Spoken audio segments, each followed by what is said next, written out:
Thank you for joining your desert frontiersman Alan for more lost Southwest pioneer tales. Please leave a like, comment, share, or subscribe. Hit the notification bell for future videos. Relax and enjoy.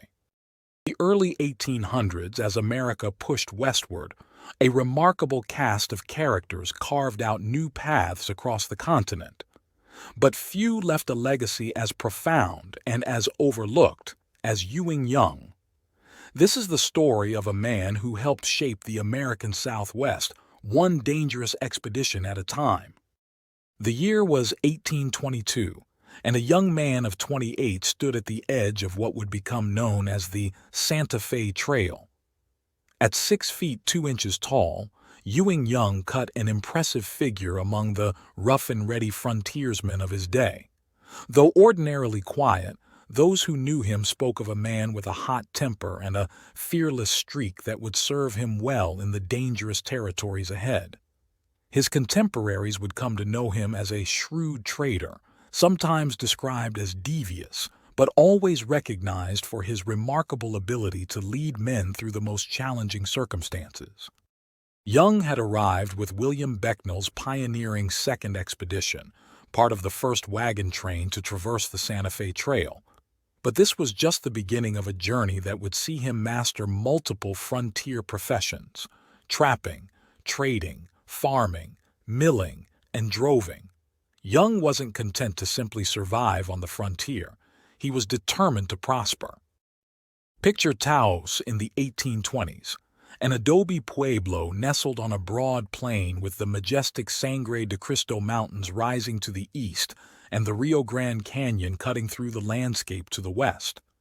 This Mexican frontier outpost would become Young's base of operations, a strategic hub for his ambitious plans.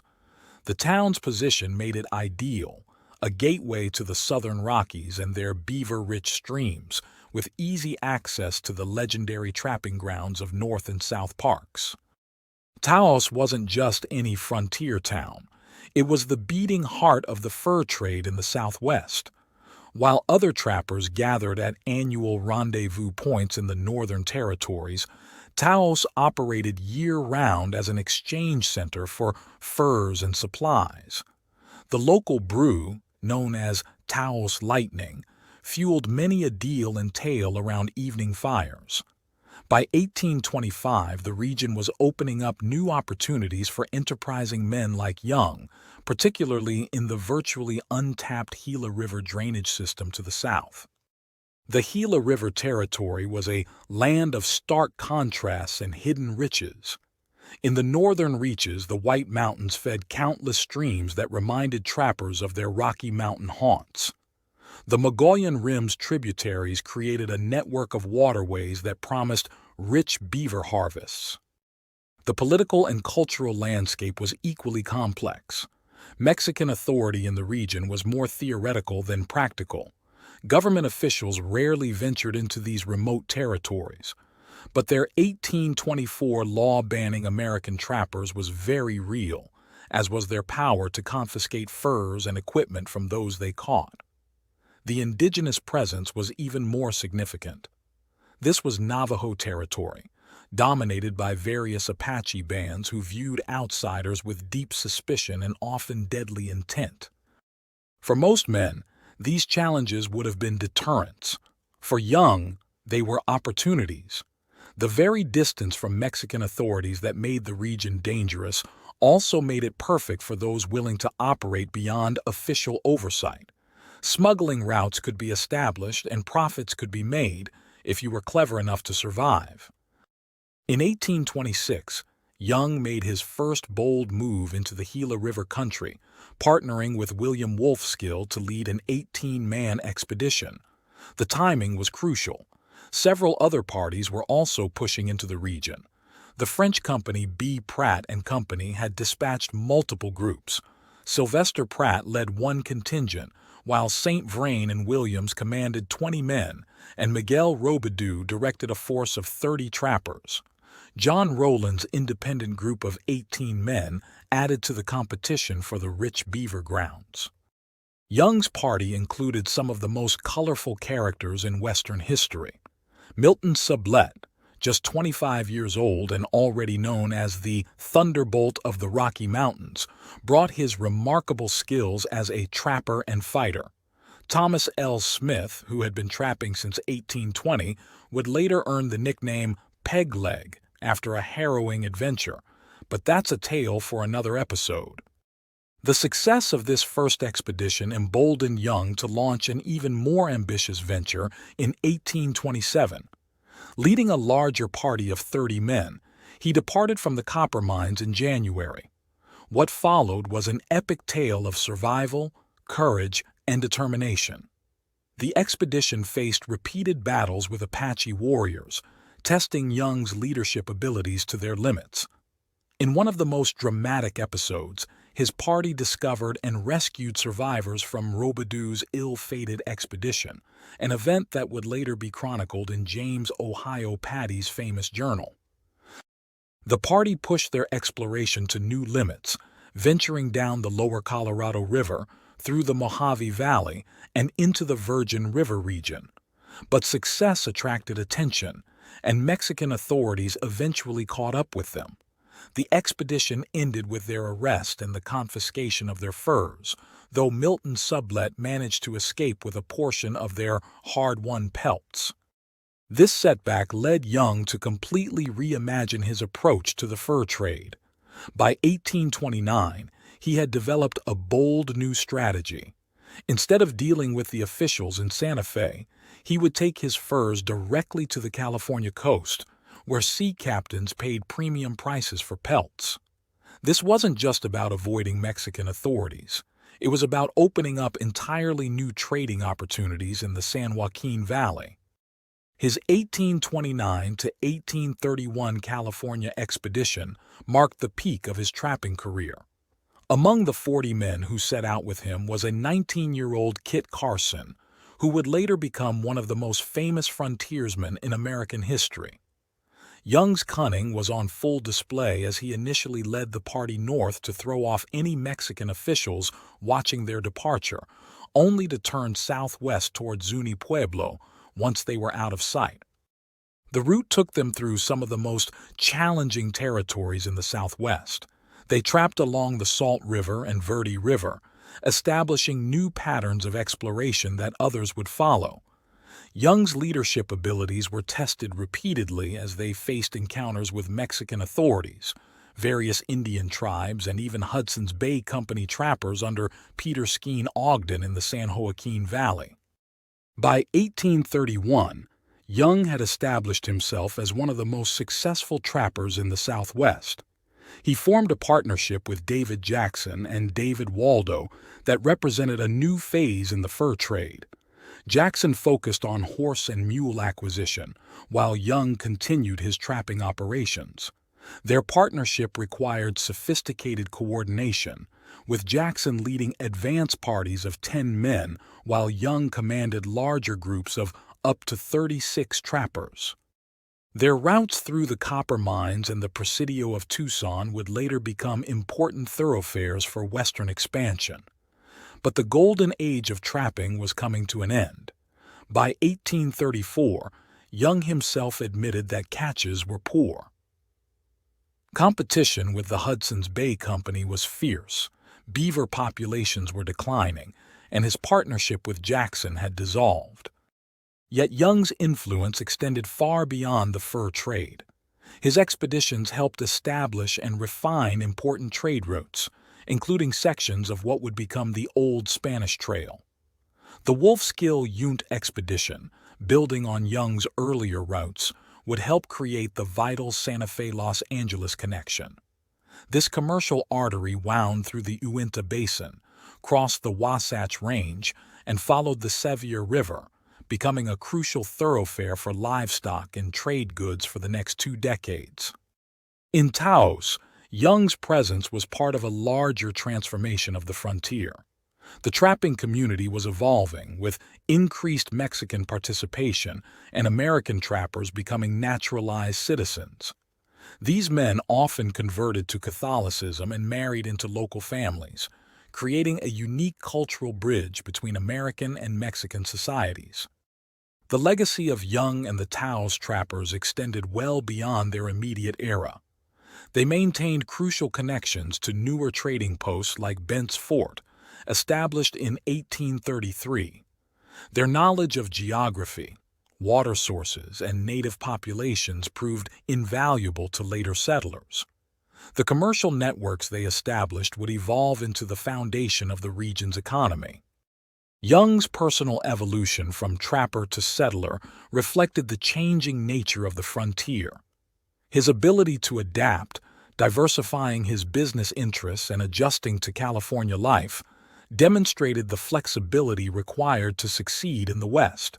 His influence on frontier development went far beyond his personal achievements, as he helped train future leaders like Kit Carson and established patterns of trade that would persist for generations. Young's legacy lives on in the maps he helped create, the routes he established, and the communities he influenced.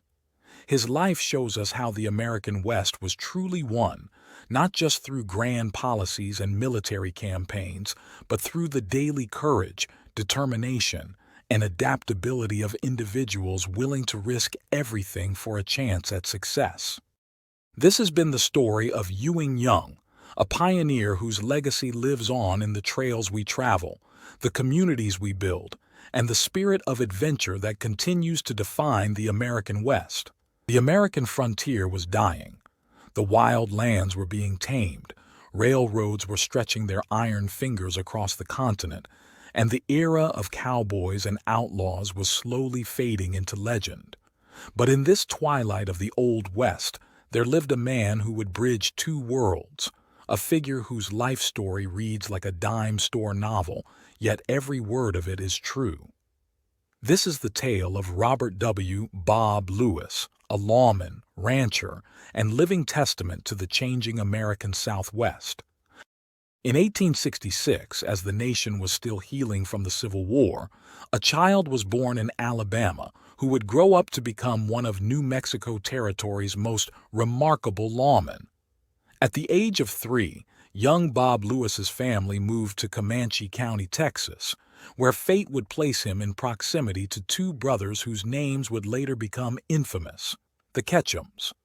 Life on a Texas ranch would shape his early years, building the foundation of frontier skills that would serve him throughout his remarkable life. At 19 years old, Lewis embodied the quintessential American spirit of westward expansion.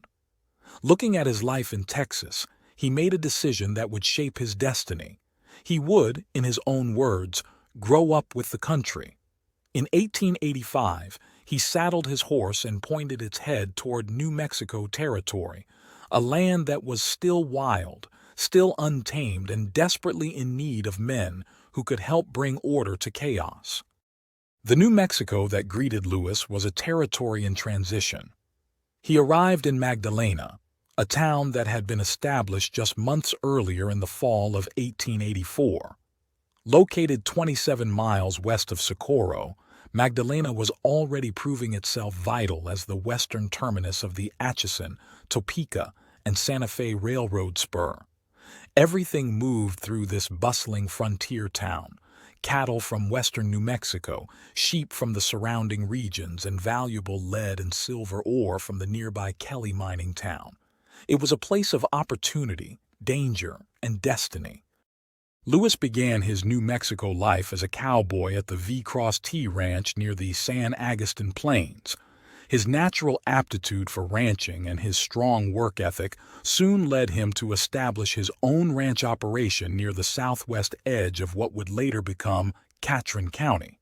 This independent spirit and entrepreneurial drive would become hallmarks of his character. It wasn't long before Lewis had his first taste of frontier justice, a tale so remarkable it would seem impossible if it weren't so well documented. Pursuing a horse thief through the mountains for 5 miles, Lewis took a bullet through his knee but didn't falter. He fired through a tree, striking the thief in the left hip, then shot through the man's horse to hit him in the right hip before delivering the final shot. This display of determination and marksmanship would become a hallmark of his future law enforcement career. The 1890s found Lewis serving as foreman of the Bar Ranch, where his path would cross multiple times with Blackjack Ketchum. These encounters revealed a curious aspect of the notorious outlaw's character, his habit of paying for items he had stolen. These observations would later prove valuable in understanding the complex personalities of the frontier's most infamous characters. But perhaps the most pivotal moment in Lewis's life came in 1896 when he married Flora Higgins. This union wasn't just a marriage. It was an alliance that connected him to one of the most fascinating frontier families in New Mexico. His father-in-law, Patrick Higgins, was a former military man who had served at various New Mexico posts and possessed something rare among white men of his time: a genuine friendship with the Apache leader Geronimo. The Higgins family's relationship with the Apaches was so strong that they were protected during raids, identified by white bands that marked them as friends. Years later, when Lewis himself met Geronimo at Fort Sill, the famous warrior's initial cold reception thawed instantly at the mention of the Higgins name.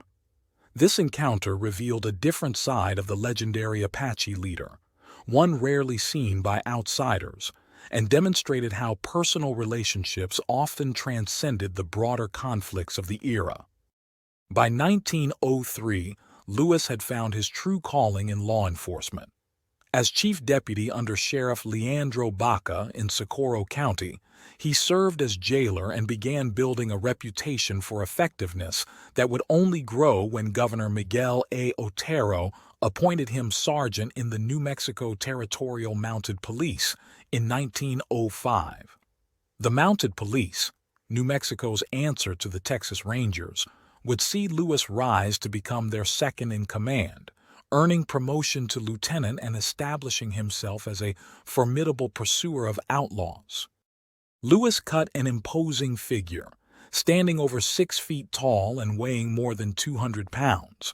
His physical presence alone was often enough to keep the peace, though when force was necessary, his methods could be surprisingly creative.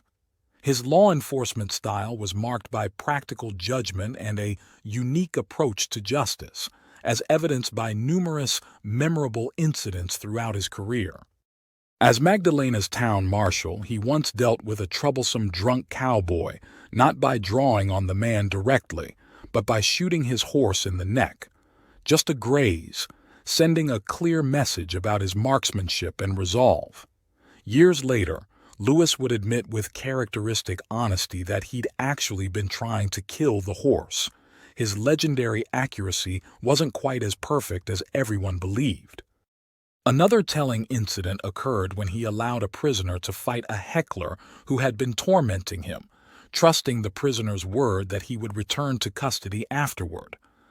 This practical approach to justice, though unconventional by today's standards, proved effective in maintaining order in a frontier society where formal legal structures were still developing.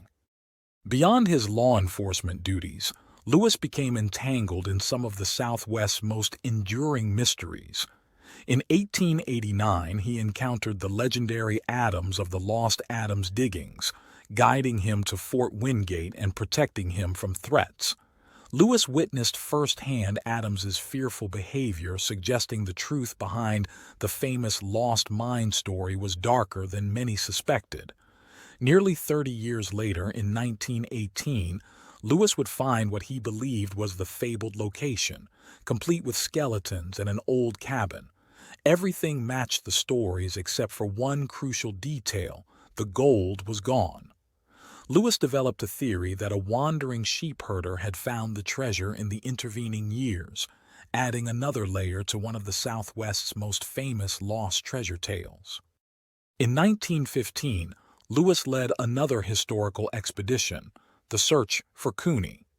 Leading a 4-person team, he discovered the remains of the lost pioneer in a remote canyon, along with remarkable artifacts including a final diary, gold nuggets, and a map drawn on buckskin. These discoveries would help piece together another fragment of New Mexico's complex historical puzzle. After his time with the Mounted Police, Lewis demonstrated remarkable adaptability, taking on various roles that showcased his diverse talents. He worked as a cowhand at Vermejo Park and served as a range and livestock inspector for the Cattle Sanitary Board.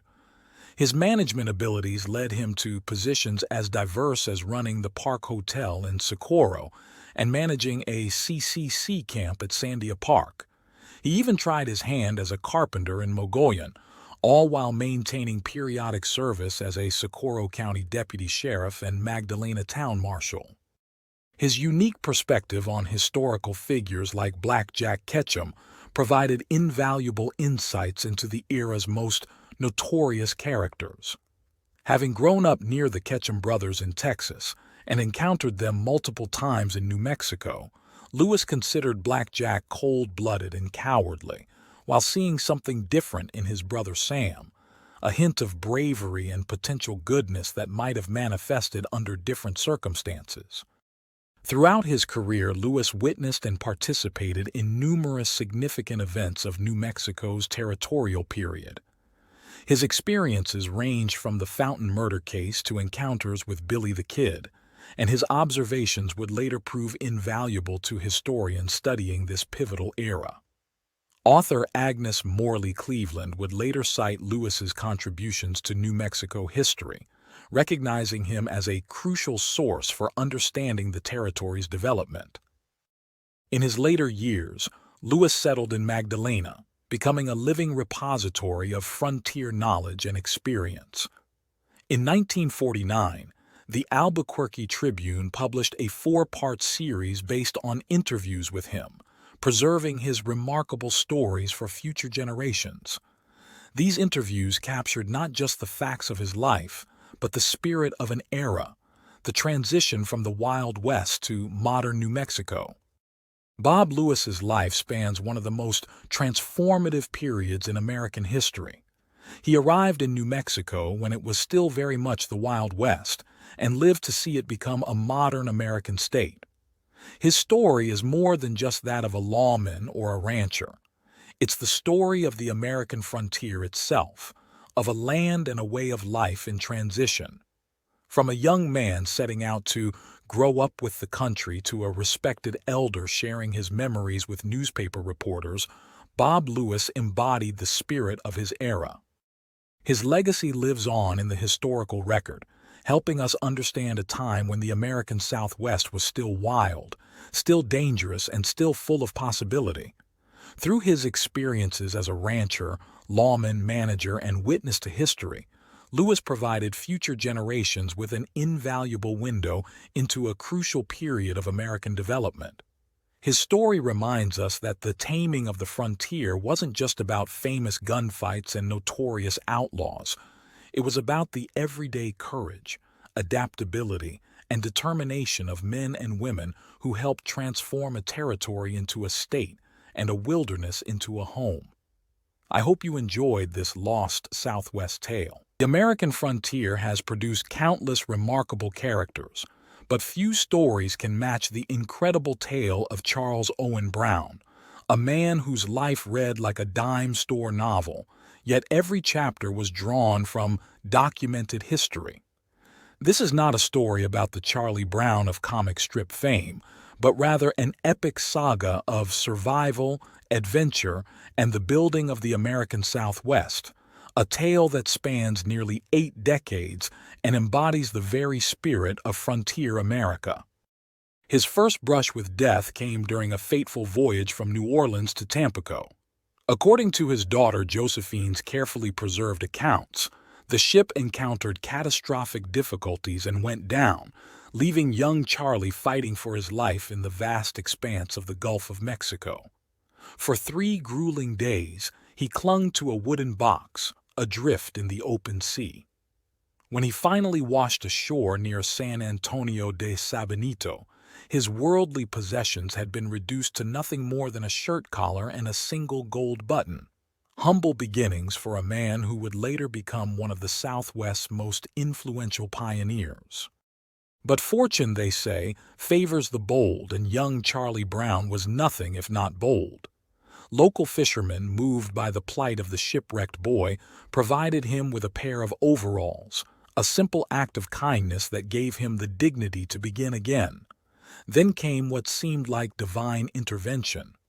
Charlie walked into a bowling alley and, through either extraordinary skill or remarkable luck, emerged with approximately $700 in winnings. His first purchase spoke volumes about his character and ambitions, a proper Prince Albert suit, a choice that suggested this young man already understood the importance of presentation and respectability in creating opportunities.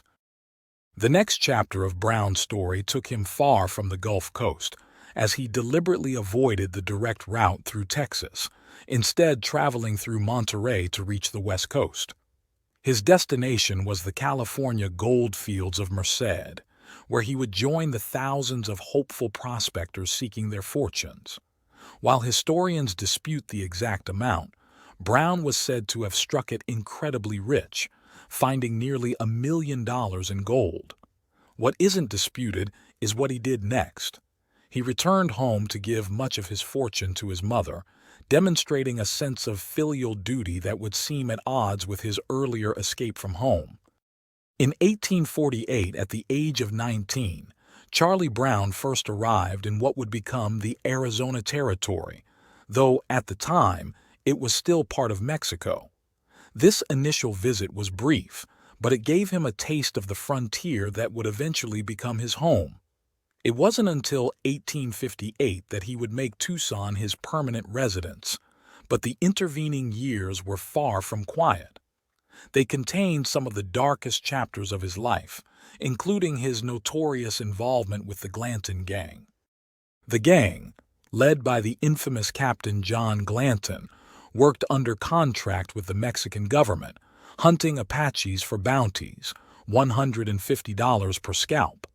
This brutal chapter in Brown's life demonstrates the complex and often violent nature of frontier existence, where the line between law and lawlessness was frequently blurred. His association with this group nearly cost him his life when most of the gang was massacred at their Colorado River Ferry operation in 1850. Two different accounts explain his survival. One claims he was out chopping wood with companions during the massacre, while another credits a warning from a friendly Indian chief. Either way, it was another example of Brown's seemingly charmed ability to escape death. The Glanton Gang period wasn't the only time Brown found himself on the wrong side of the law. A dramatic incident in San Diego saw him shoot a person in the plaza, leading to his arrest and placement under military guard. True to form, Brown managed to escape with another prisoner, adding another chapter to his growing legend. But these brushes with the law would soon give way to a more respectable, though no less colorful period in his life. In 1868, Brown established what would become one of the most famous gambling houses in the Southwest, the Congress Hall Saloon. Located at the southeast corner of Congress and Meyer Streets in Tucson, the establishment was created in partnership with J.A. Russell. The Congress Hall was housed in an L-shaped adobe building that would become a landmark in early Tucson. Brown spared no expense in creating an establishment that would stand out even in a larger, more established city. The wooden floors were constructed using lumber hauled all the way from Santa Fe at the astronomical cost of $600 per 1,000 feet. Even the door locks were a luxury item, costing $12 each, a princely sum for the time. The crown jewel of the establishment was a massive 5 by 10-foot mirror brought in from San Francisco, lending an air of sophistication to the desert establishment. The gambling operations were managed by a colorful cast of characters that could have stepped straight out of a Western novel. Fred G. Hughes ran the faro table with professional precision, while Jack Blinkhorn managed the Keno games with expertise. Perhaps the most memorable character was a peculiar fellow known as Six-Toed Pete, who supervised the Monte games with his own unique style. But Congress Hall was far more than just a gambling house. It became Tucson's cultural and political hub. The saloon hosted grand balls and receptions, provided a venue for political meetings, and served as an entertainment center for the growing city. Brown maintained a selection of newspapers from across the Union and provided writing materials for his guests, making Congress Hall a center of information and communication in an era when news traveled slowly. He even established a mineral cabinet and historical reminiscences display, adding an educational element to his establishment. The same year he opened Congress Hall, Brown's personal life took a significant turn when he married Señorita Clara Bourvain. Together, they built what would become one of Tucson's most notable homes on Jackson Street. In 1876, they extended the property to Camp Street, which would later become Broadway, creating a residence that reflected both Brown's success and his commitment to bringing sophistication to the frontier. The house was a testament to Brown's attention to detail and appreciation for quality. The walls were constructed 24 inches thick using adobe, providing natural insulation against the harsh desert climate. He imported redwood from California for the finest details and secured pine vigas from the Santa Rita Mountains at $20 each for the structural elements. The home featured a double roof system of both dirt and tin, an innovative approach to desert architecture that provided maximum protection against the elements. The property's grounds were equally impressive, featuring a verdant patio filled with fig, pomegranate, orange, and palm trees. A particular point of pride was a black fig tree transplanted from the San Jose del Tucson Mission Orchard, linking the property to the region's Spanish colonial heritage.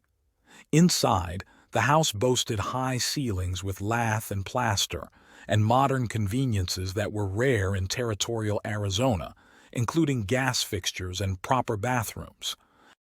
As Tucson grew, so did Brown's influence in civic affairs. He served as one of 4 councilmen in Tucson's first municipal government, helping to establish the foundation for the city's future development. By 1870, his worth was listed at $17,500 in the census, a considerable fortune for the time. He became known as a man who brought civilization's comforts to the frontier, importing several firsts to Tucson: the city's first sewing machine, its first baby carriage, its first zinc bathtub, and perhaps most impressively, its first Steinway grand piano. Yet the final chapter of Brown's story took a bittersweet turn. Like many frontier entrepreneurs, he became increasingly interested in mining ventures during his later years.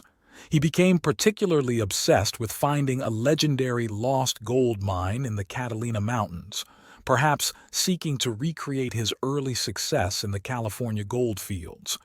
In 1907, at the age of 79, he was reported lost in the Tucson Mountains. Though he survived this final adventure, it was a sign that age was finally catching up with the seemingly indestructible pioneer.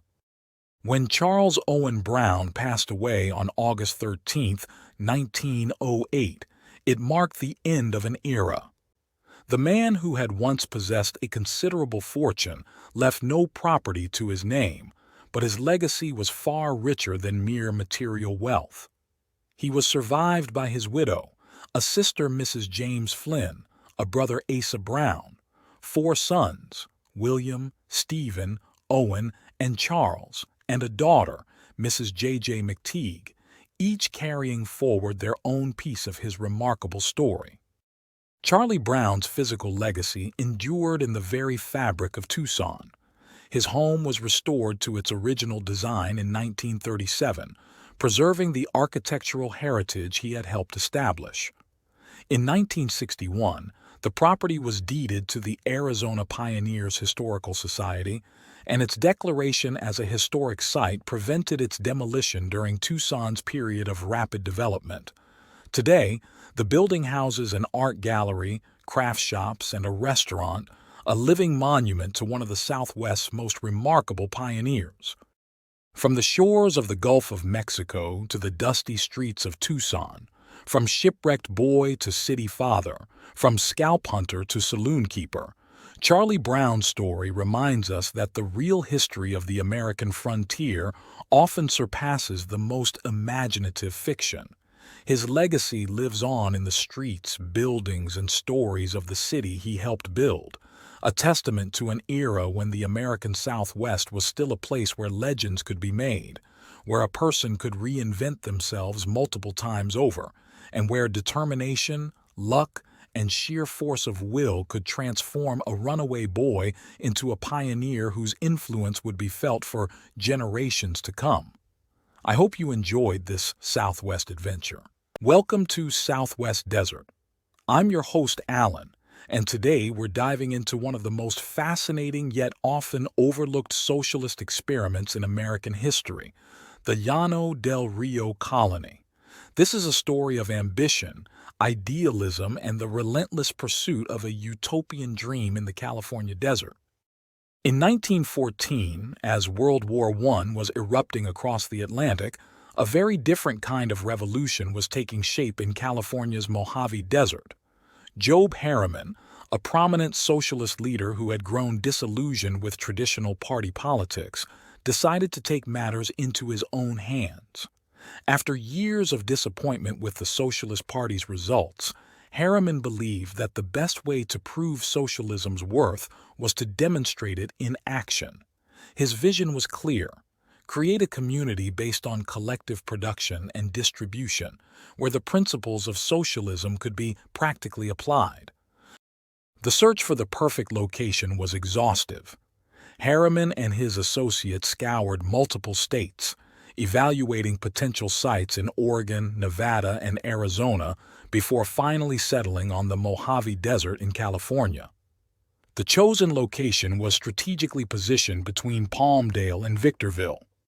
The initial land holdings were substantial: 2,000 acres with proper deeds, 3,500 acres with tax titles, and another 3,500 acres controlled through members.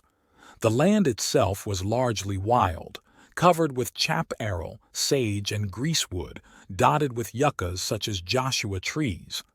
But what made the location truly valuable was its soil composition. In essence, it contained all the essential elements for plant life in reasonable abundance. The water resources were equally impressive. The colony secured exclusive rights to Mescal Creek, Jackson's Lake, which provided 150 miners' inches even in the driest season, Boulder Creek, and control of the Big Rock Irrigation District.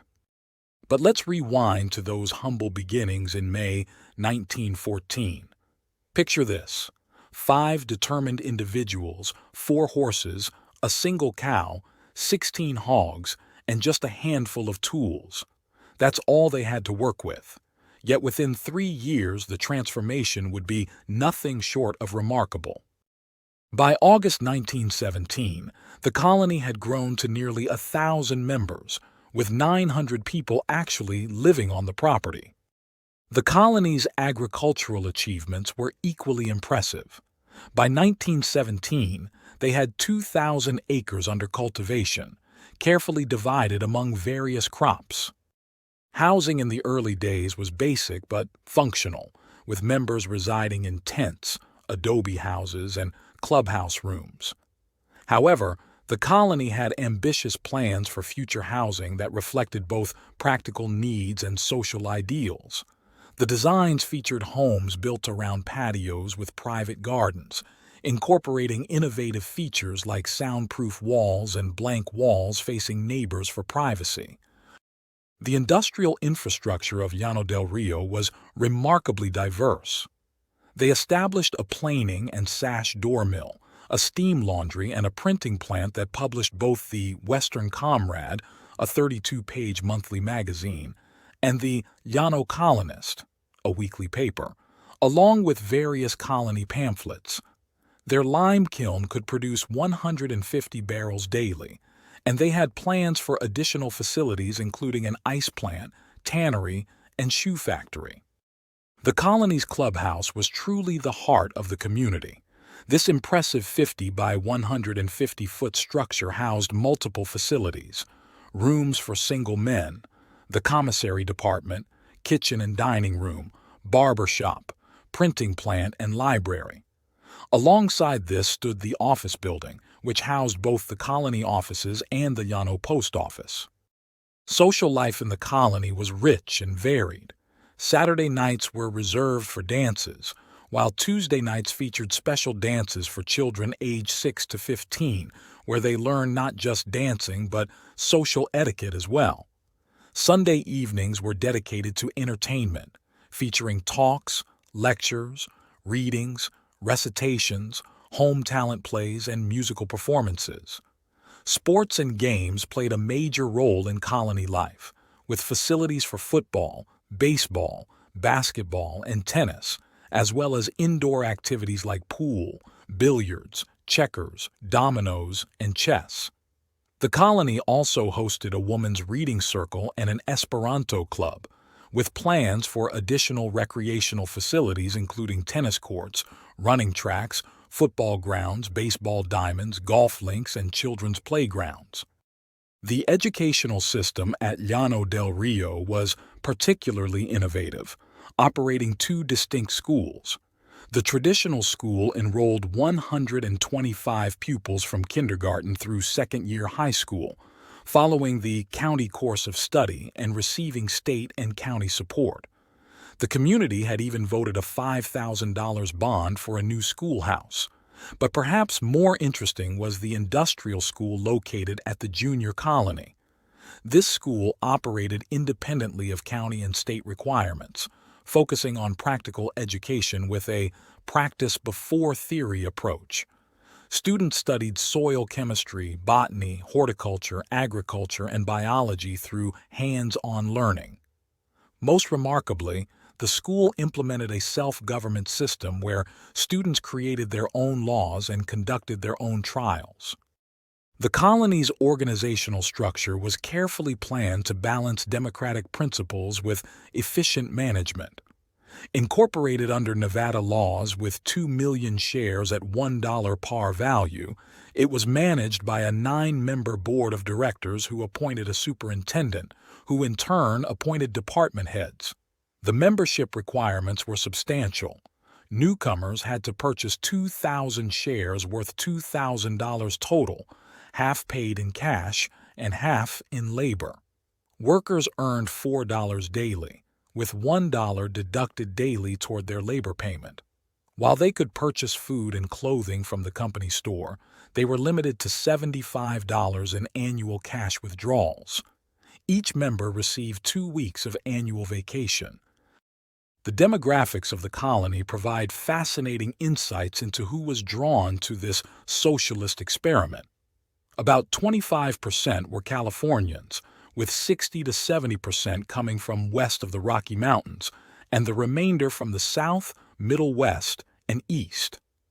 A survey from June 1917 revealed a diverse occupational background among the colonists: 104 farmers, 73 from business backgrounds, 18 from manufacturing, 15 professionals, 13 from building trades, 10 clerks, 8 miners, 6 from transportation, and 5 from printing trades. However, despite its rapid growth and ambitious plans, Llano Del Rio faced significant challenges. Financial issues plagued the colony, with limited capital and heavy reliance on credit. Social unrest and member dissatisfaction grew, leading to management disputes. The situation became serious enough to prompt an investigation by the Commissioner of Corporations, and 32 colonists ultimately withdrew from the project. In the fall of 1917, faced with mounting challenges, the colony made the dramatic decision to relocate to Stables, Louisiana. The new location offered 60,000 acres and existing buildings, promising better agricultural possibilities. However, this marked the end of the original California experiment. The story of Llano Del Rio serves as a fascinating chapter in American history, demonstrating both the power and limitations of utopian ideals when put into practice. From the initial 5 members to a thriving community of nearly 1,000, from a handful of livestock to a diverse agricultural and industrial enterprise, from tents to planned modern housing, the colony demonstrated remarkable growth and innovation in just 3 years. While it may not have achieved all of its lofty goals, Llano del Rio remains a powerful example of what determined individuals can accomplish when they work together toward a common vision. This has been Southwest Desert. Join us next time as we explore another fascinating but often overlooked story from our nation's past. Thank you for listening. I hope you enjoyed these lost Southwest tales. If you would like to help support my channel and time, hit the super thanks heart icon on the bottom of the video and contribute. This is very helpful. Also, check out my large catalog of Southwest videos and playlists. Happy trails!